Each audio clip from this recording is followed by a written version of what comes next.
Hello friends, I am Ratnesh Singh and I will teach you class 12th mathematics for JEE 2022. Now let's start with very first chapter of mathematics, its function. तो हम लोग आज function start करने जा रहे हैं। तो function पढ़ने से पहले हम लोगों को सेट्स एंड रिलेशंस के बारे में जानना बहुत ज़रूरी है, क्योंकि रिलेशन का ही एक पार्ट फंक्शन है, स्पेसिफिक पार्ट। एंड उसमें रिलेशन पढ़ने से पहले हम लोगों को सेट पढ़ना ज़रूरी होता है, क्योंकि एक बेसिक आइडिया। तो हम लोग आज के फर्स्ट लेक्चर में सेट्स के बारे में, बेसिक आइडियाज़ के बारे में जानेंगे। तो सेट क्या होता है देखते हैं। Set set is the collection of object. ठीक है, it's not only collection of, मतलब कहने का मतलब है कि कलेक्शन ऑफ ऑब्जेक्ट होना चाहिए, उसको हम लोग सेट कह सकते हैं? नहीं, वो वेल डिफाइंड भी होना चाहिए। Well defined means it should not be varying person to person, मतलब वो सभी के लिए एक समान होना चाहिए। ऐसा नहीं है कि मेरे लिए कोई और है और आपके लिए कोई और है। जैसे फर्स्ट एग्जांपल देखेंगे हम लोग, फेवरेट क्रिकेटर। तो मेरे लिए विराट कोहली हैं, आपके लिए सचिन तेंदुलकर जी हो सकते हैं, किसी के लिए MS धोनी जी हो सकते हैं, किसी के लिए सहवाग हो सकते हैं, मतलब जो भी है, तो सबका अलग अलग रहता है। ठीक है, तो it's not well defined, it's very person to person, so it's not a set. Okay, second example देखें, a set of whole numbers. Whole numbers ये मतलब ये हर जगह डिफाइन है कि होल नंबर हम लोग 0 से 0 1 2 3, मतलब 0 और इंटीजर्स लेते हुए हम लोग काउंट करते हैं। ठीक है, तो ये सेट ऑफ ऑब्जेक्ट है, सेट ऑफ नंबर्स है। ऑब्जेक्ट मतलब यहाँ पे नंबर है। ठीक है, और वेल डिफाइंड भी है। वेल डिफाइंड मीन्स कि अगर हमसे पूछोगे होल नंबर क्या होता है तो हम भी यही बोलेंगे, किसी और टीचर से पूछोगे तो वो भी वही बोलेंगे। ठीक है, तो सबके लिए सेम है। तो हम लोग थोड़ा देखते हैं कि नंबर सिस्टम किस हिसाब से काम करता है। यहाँ पे हम लोग देखते हैं कि सबसे सुपर सेट जो होता है सभी नंबर्स का, वो कॉम्प्लेक्स नंबर होता है, उसको हम लोग C से डिनोट करते हैं। ठीक है, तो सबसे जो छोटा सेट होता है उसको नेचुरल नंबर हम लोग बोलते हैं। नेचुरल नंबर ये है। ठीक है, तो 1 2 3 ऐसे जो इंटीजर्स। ठीक है, तो वो लोग हम देखेंगे। और होल नंबर, इसमें जीरो भी इंक्लूड होता है। होल नंबर के अंदर जो होल नंबर है वो super set of natural numbers है। सुपर सेट मीन्स जिसमें नेचुरल नंबर भी मतलब शामिल हैं इसमें। ठीक है, इंक्लूड हैं। तो इसमें हम लोग कह सकते हैं यहाँ पे कि W is super set of natural number. ठीक है, ऐसे हम लोग कह सकते हैं। फिर यहाँ पे नेचुरल नंबर से बड़ा होता है W मतलब होल नंबर। ठीक है, और W का सुपर सेट होता है Z मीन्स होता है इंटीजर्स। इंटीजर नंबर, इंटीजर में होता है 0 प्लस माइनस, मतलब इसमें प्लस वाले भी इंटीजर्स होते हैं और माइनस वाले भी इंटीजर्स होते हैं। ठीक है, तो हम लोग Z को दो पार्ट में डिवाइड करते हैं। एक होता है Z प्लस, होता है Z माइनस हम लोग देखते हैं, और Z प्लस या Z माइनस और एक जीरो। ठीक है, तो Z प्लस में हम लोग प्लस वाले काउंट करेंगे, माइनस वाले माइनस में काउंट करेंगे। ठीक है, और जीरो। तो ये होता है इंटीजर्स, और उसका सुपर सेट होता है रेशनल नंबर्स। रेशनल नंबर आप जानते होंगे, जिसमें हम लोग P/Q के फॉर्म में लिख सकते हैं। जिन नंबर्स को हम लोग बचपन में ये सब पढ़ते हैं। ठीक है, तो rational number means which can be represent in the form of P/Q where P and Q are integers. Integer होना चाहिए, मतलब कि √3 नहीं होना चाहिए। ऐसा नहीं है कि √3 2/√3, तो ये वो नहीं है, रेशनल नंबर नहीं है। And Q is not equal to 0। ठीक, Q 0 नहीं होना चाहिए, वरना वो इनफाइनाइट मतलब जो भी है। ठीक है, तो हम लोग देखेंगे। फिर इसमें होता है जीरो भी शामिल होता है, +-1 +-2 +-3, जो मतलब जेड होता है। इसमें नेचुरल नंबर भी इंक्लूड है, डब्ल्यू होल नंबर भी इंक्लूड है, जेड इंटीजर्स भी इंक्लूड हैं, और इसमें हम लोग p/q के फॉर्म में जो 2/3 लिख सकते हैं, प्लस माइनस दोनों, ठीक है, और +-1/5 ऐसे ऐसे करके हम लोग सारे नंबर लिख सकते हैं, ठीक है। तो आप आशा करते हैं आप समझ गए होंगे। फिर होता है रियल नंबर्स। रियल नंबर्स में हम लोग रेशनल और इरेशनल सभी काउंट करते हैं। रेशनल मैंने बता दिया कि जो रेशनल नंबर होता है क्यू होता है वो जेड डब्ल्यू एन मतलब natural number, whole number and integer सभी का सुपरसेट होता है, ठीक है।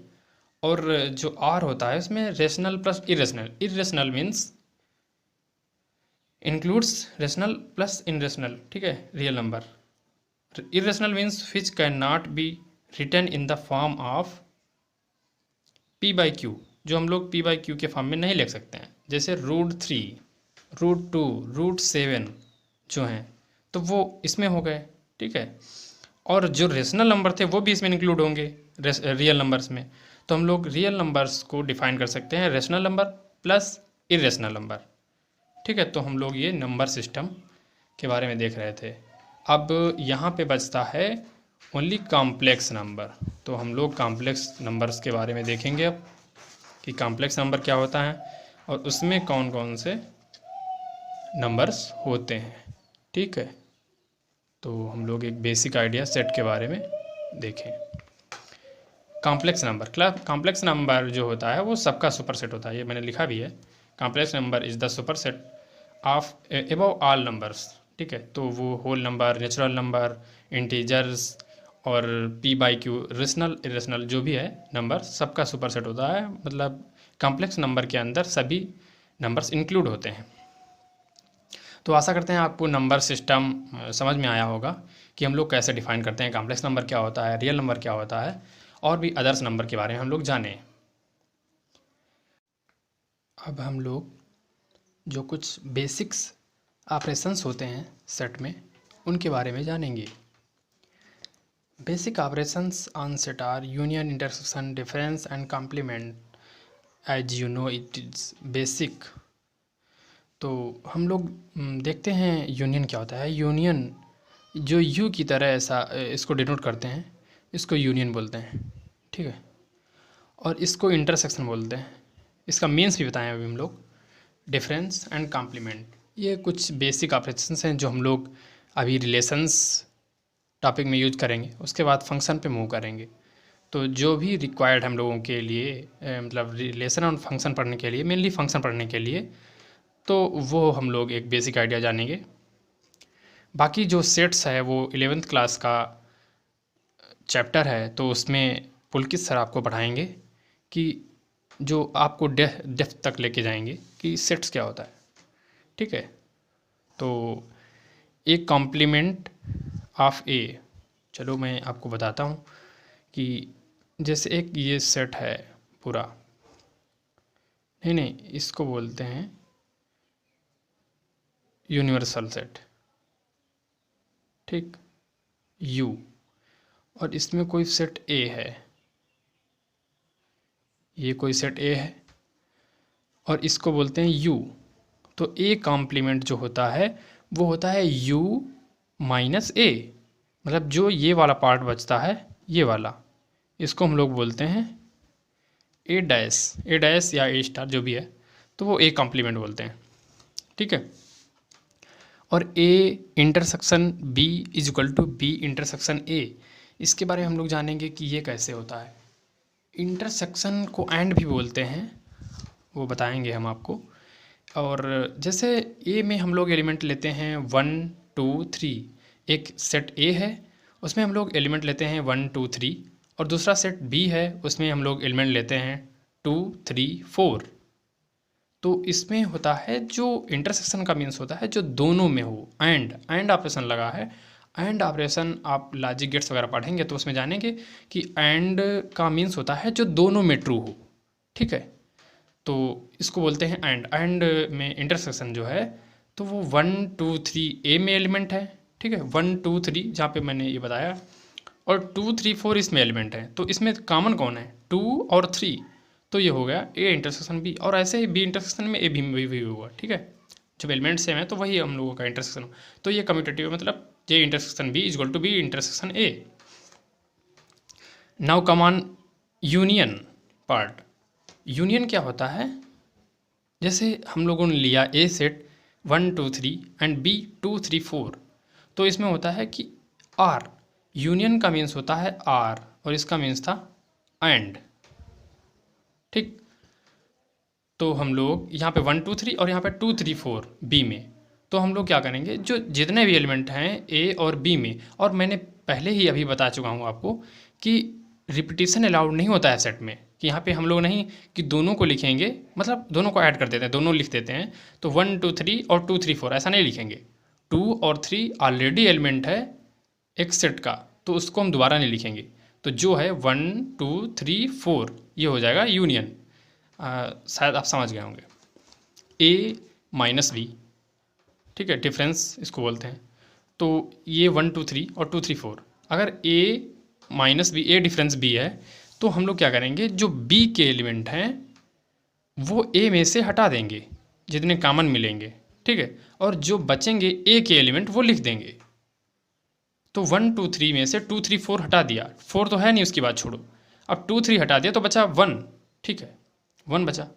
अगर हम लोग b माइनस ए करें तो यहाँ पर क्या करेंगे, 2 3 4 माइनस 1 2 3, तो हम लोग क्या बचेंगे, यहाँ पे 1 2 3 हटा दो तो 1 है नहीं, 2 3 हटा दो तो बचा कितना 4, ठीक है।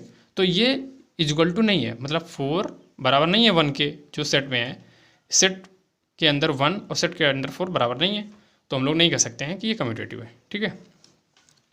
यहाँ पर कुछ मेन पॉइंट हैं वो हम लोग आप लोगों के साथ डिस्कस करेंगे। तो now come on first point, order is not important in sets, और ये गलती से लिख गया था, ये नीचे लिख गया था, तो मैं ठीक है, order is not important in sets means we can write 1 2 as 2 1, 1 2 ये एक सेट है और 2 1 एक सेट है। तो 1, इसको जो 1 है वो सेट ए का, मतलब अगर इसको ए सेट कहें, मतलब जो इसका सेट नाम देंगे, सेट अगर ए बोल रहे हैं इसको, तो ये 1 एलिमेंट है इसका, और 2 भी एक एलिमेंट है, ठीक है।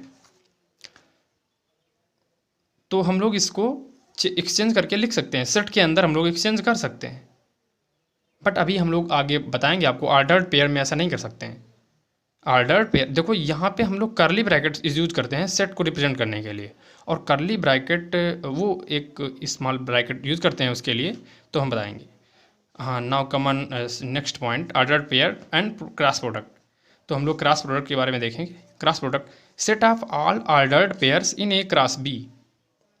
2 सेट्स हैं, एक सेट ए है एक सेट बी है, जो इसमें ऑर्डर्ड पेयर होते हैं ए क्रॉस बी के, वो ऑर्डर्ड पेयर्स जो होते हैं, हम लोग इसमें देखो, ऑर्डर इज़ वेरी इंपॉर्टेंट, मतलब यहाँ पे हम लोग अभी देखेंगे आगे एग्जांपल है, तो वहाँ पे हम लोग एक्सचेंज नहीं कर सकते हैं, ऑर्डर पेयर में एलिमेंट एक्सचेंज नहीं कर सकते हैं, जबकि सेट के एलिमेंट चेंज कर सकते हैं, ठीक। तो देखेंगे हम लोग आगे।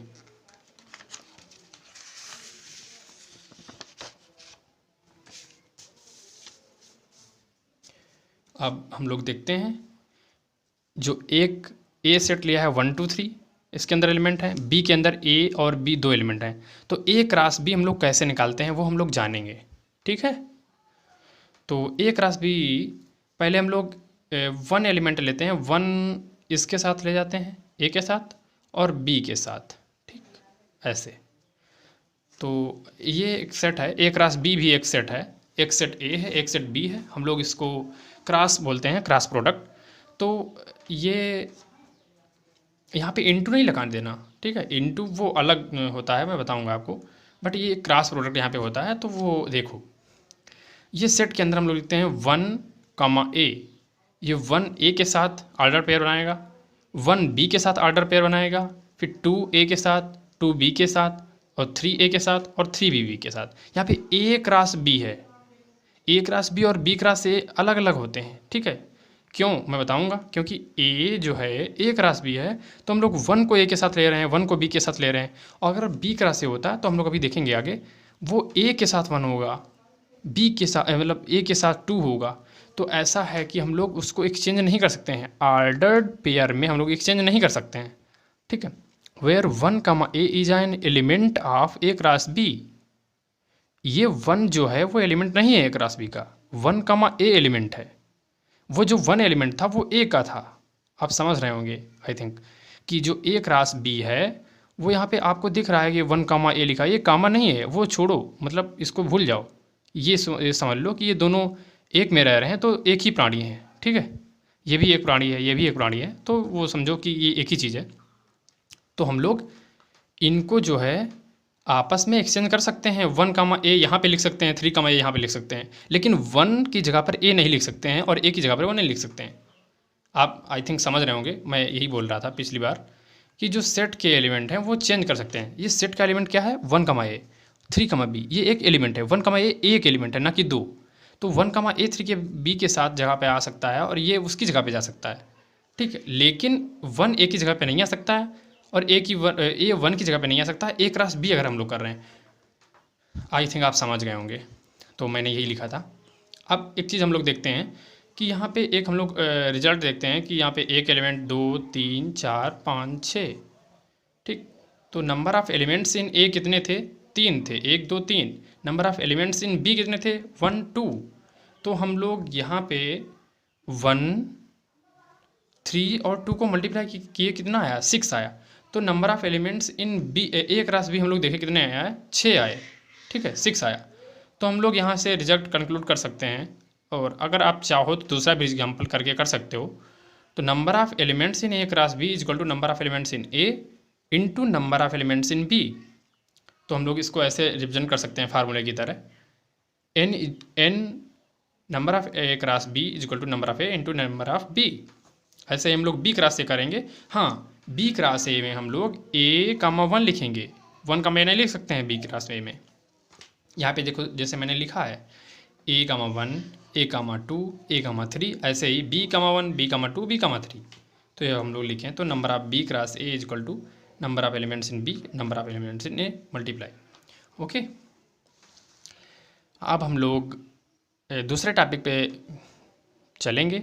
नंबर ऑफ़ सबसेट्स क्या होता है। नंबर ऑफ़ सेट्स हम लोग देख लिए, नंबर ऑफ़ सबसेट क्या होता है वो हम लोग जानेंगे। और मैं आपको बताना चाहता हूँ कि जो एक कोई सेट होता है वो खुद का सबसेट भी होता है, सबसे पहली बात। दूसरी बात ये है कि जो 5 होता है, इसको मतलब जो ये है इसको 5 ही बोलते हैं, ठीक है। या फिर नल सेट, इसको बोलते हैं नल सेट, नल सेट, ठीक है। तो हम लोग यहाँ पे जो एवरी सेट का जो सबसेट होता है वो 5 ही होता है, और वो जो खुद होता है सेट वो भी खुद का सबसेट होता है, ठीक है। तो हम लोग दो जो सबसेट होते हैं वो सभी के कॉमन होते हैं, बाकी हम लोग हर एक एलिमेंट को अलग अलग कर देंगे सिचुएशन के हिसाब से। जैसे नंबर ऑफ सबसेट ऑफ ए, अगर ए हम लोग 1,2 अगर एक सेट है हम लोग कर रहे हैं, तो यहाँ पे 1 खुद का देखो एक 1 है वो खुद का सबसेट है, 1,2 का, 2 भी सबसेट है, और 1,2 मैंने बताया था जो खुद सेट होता है वो खुद का सबसेट होता है, ठीक है। और जो 5 होता है नल सेट वो भी खुद का सबसेट होता है। तो आई थिंक आप समझ गए होंगे। ऐसे ही बी में हम लोग देख सकते हैं, पहले तो इसको नल सेट 5 वो खुद का सबसेट है, मतलब इसका सबसेट है, किसी वो तो सभी का सबसेट होता है, और जो खुद होता है वो भी सबसेट होता है। तो दो तो हम लोग ऐसे ही लिख लिए, ठीक है। उसके बाद 1 को अलग कर लिए, 2 को कर लिए, 3 को कर लिए, उसके बाद 1,2 कर एक में कर लिए, 2,3 एक में कर लिए, और 1,3 एक में कर लिए। आई थिंक सभी हो गए। तो कितने हो गए, 1 2 3 4 5 6 7 8, यहाँ पे 8 सबसेट हो गए। तो हम यहाँ पर देख सकते हैं कि यहाँ पर कितने हुए थे, 4, यहाँ पर कितने हुए थे, 8, यहाँ पर एलिमेंट कितने थे सेट बी में 3, यहाँ पर कितने थे 2। तो यहाँ पर कुछ फार्मूला बन रहा है अगर हम लोग ध्यान से देखें तो। नंबर ऑफ सबसेट्स देखेंगे हम लोग, यहाँ पर 2 की पावर 2 अगर करेंगे तो 4 आ रहा है, और 2 की पावर 3 करेंगे तो 8 आ रहा है, मतलब 3 ये यहाँ से आ रहा है जितने सबसेट एक सेट में एलिमेंट्स थे, ठीक है। और इसमें भी एलिमेंट थे 2, तो हम लोग एक फार्मूला डेराइव करेंगे। यहाँ पे कंक्लूजन ये निकलता है, number of subsets of A is equal to 2 की power n, where n is number of elements in set A. ठीक है, आप समझ गए होंगे शायद। दूसरा एग्जाम्पल देख लेते हैं, एक सिंपल सा। ए क्रॉस बी अगर हम लोग जैसे पीछे लिखा थे, तो अगर ऐसे कोई सेट दिया है, ये भी एक सेट है, ए क्रॉस बी भी एक सेट है, जो करली ब्रैकेट के अंदर होता है वो पूरा सेट होता है। और ये जो 1 कामा ए है एलिमेंट है, 3 कामा ए है वो ए क्रॉस बी का एलिमेंट है, ना कि 3 है। ये आप ध्यान रखिएगा कि 3 कोई एलिमेंट नहीं है ए क्रॉस बी का, 3 का इससे रिलेशन नहीं है, 3 कामा ए के रिलेशन है। अगर हम लोग 3 कामा बी की जगह पर 1 कामा बी लिखते हैं तो सही है, लेकिन 1 की जगह पर बी नहीं लिख सकते हैं, बी की जगह पर, मतलब ऑर्डर पेयर को चेंज नहीं कर सकते हम लोग। जैसा कि मैंने बताया, मैं फोर्सली आपको बता रहा हूँ ये चीज़ कि आप ध्यान रखिएगा, क्योंकि इसमें बहुत ज़्यादा गलतियाँ होती हैं। ठीक है, number of elements in A cross B is equal to 6। यहाँ पे जैसा कि मैंने दिया है, number of subsets will be, कितना होगा सबसेट, मैंने अभी फार्मूला ड्राइव किया था, number of subset is equal to A is equal to 2 की पावर n, 2 की पावर 6 हो गया। ठीक है, तो अगर यहाँ पे 64 आएंगे तो 64 64 हम लोग कितना काउंट करेंगे, तो एग्जांपल देख लेते हैं। 1 कामा ए लिख लिया हम लोग कि 1 कामा ए एक इसका सबसेट होगा, 1 कामा ए इसको लिख लिया, दूसरा लिख लिया 1 कामा बी लिख लिया, जो भी है, मतलब मैंने ये देखो 3 लिख के दिखाया हूँ। तो इनमें एक रिलेशन होता है, वो रिलेशन क्या होता है उसी को हम लोग अगले लेक्चर में पढ़ेंगे। वो रिलेशन टॉपिक हम लोग आगे जानेंगे कि रिलेशन क्या होता है, रिलेशन टाइप्स ऑफ रिलेशन क्या होता है, इसके बारे में हम लोग नेक्स्ट लेक्चर में पढ़ेंगे। Thank you to all of you.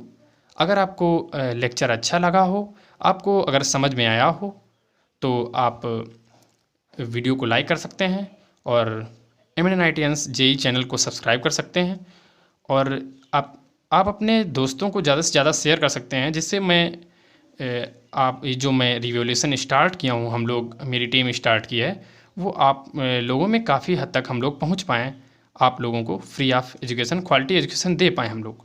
ठीक है, तो और प्यारा सा जो आप लोग कमेंट करते हैं वो भी हम लोगों को बहुत कुछ मोटिवेशन देता है, मतलब आगे प्रोसीड करने के लिए। देन तो आशा करते हैं कि आप लोग भी हमारी हेल्प करेंगे हर तरीके से, जो कि आप चैनल को सब्सक्राइब, वीडियो को लाइक कर सकते हैं और कमेंट कर सकते हैं अच्छा सा, और अपने दोस्तों के साथ शेयर कर सकते हैं। Thank you.